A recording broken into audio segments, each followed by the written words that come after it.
नमस्कार पटनायक्स किचन को आपण माननकु बहुत बहुत स्वागत। आज मु आपण माननक सहित शेयर करिबी मात्र गोटे चमच तेल रे गोटे हेल्दी जलखियार रेसिपी।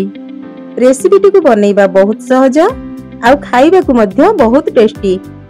आशा करूची समस्तंकु पसंद आसीबो। चलंतु स्टार्ट करिबा आज रे रेसिपी।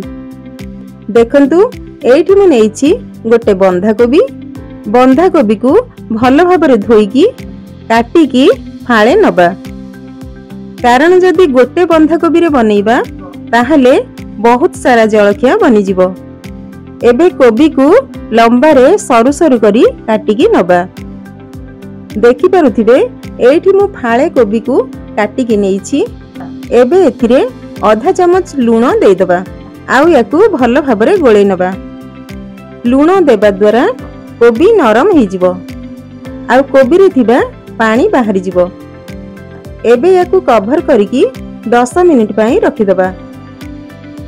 10 मिनिट परे देखंतु कोबी एकदम सॉफ्ट हो जाइछि। एबे कोबी को दुई हाथ रे धरी भल भाबरे चिपुडी नबा।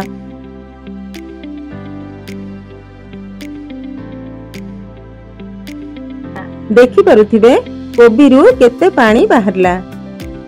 एठी देखंतु कोबी को चिपुडी नेबा परे कोबी रो क्वांटिटी मध्य कमी जाइछि। याकू एबे साइड रे रखि दबा। देखंतु एठी मु गोटे गिना अरुआ चावल को 4 रु 5 घंटा आगरु भिजै नेइथिली। ता सहित 1/4 गिना बुट डाली को मध्य भलो भाबरे धोई भिजै नेइथिली। देखि पारुथिबे 4 रु 5 घंटा परे चाउल आउ डाली बढ़िया से बतुरी जाइछि। आपण चाहिए डाली ऐड न करिकी खाली चाउल रे मध्य एई जलखिया को बनै परिबे। किंतु जदि बुट डाली ऐड करिवे ताहले एई जलखियार टेस्ट बहुत बढ़िया आसीबो।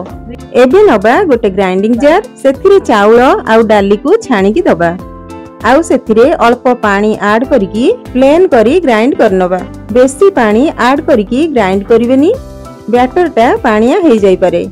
तो चाउल आउ डाली ग्राइंड हेबा पाई जेतिकी पानी दरकार केवल सेतिकी पानी देई ग्राइंड करनबा। एठी देखंतु चाउल आउ डाली हमर ग्राइंड हो जाइछि। याकू गोटे बाउल को ट्रांसफर कर दबा।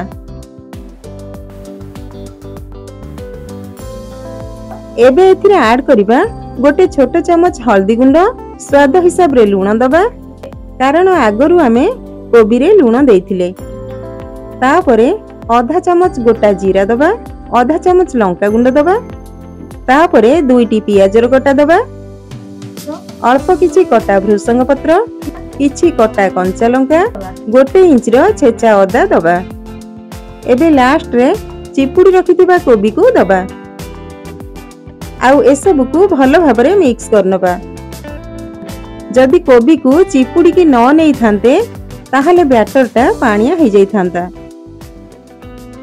एसबु को भल भाबरे मिक्स कर सारला परे लास्ट रे एबे एथिरे 2-3 पिंच खाइबा सोडा दे दबा आउ भल भाबरे गोळे नबा। सोडा को आगरु ऐड करिकी रखिबेनी। जेते बेले जलखिया को बनेबे सेते बेले सोडा ऐड करिवे। एबे कड़ाई गरम करी सेथिरे गोटे चमच तेल दबा। तेल गरम हेबा परे सेथिरे बैटर को दबा आ पतला करी चारियाड को स्प्रेड करनबा।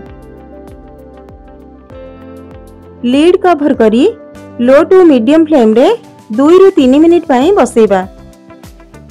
3 मिनिट परे देखंतु ऊपरटा ड्राई हो जाइछि। याकू ओलटाई नबा। देखंतु आराम से ओल्टी गला। तळपट मध्य गोल्डन कलर आसी जाइछि। एबे पुणी थरे लीड कवर करी आउ 2 मिनिट पई कुक हेबा को छाडिबा। दुई साइड एपट सेपट करी गोल्डन कलर आसीबा जाए सेकी नबा। कोबी को ग्रेट करके नेबेनी, पतला पतला करी काटिकी नेबे। देखंतु एठी हमर गोटे पैनकेक बनी गला। देखि पारुथिबे केते बढ़िया बनिछि। एबे याकू प्लेट को बाहर करनबा। सेम प्रोसेस रे आउ गोटे मध्य बनै नबा। एबे ये हेई गलानी। याकू मध्य प्लेट को बाहर करनबा।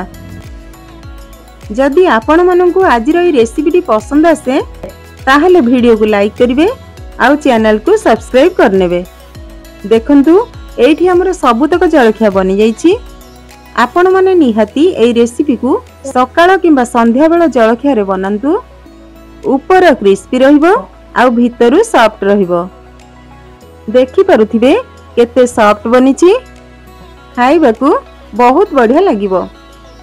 तो आज रहुची पुणी आसबे आउ गोटे नुआ रेसिपी सहित। धन्यवाद।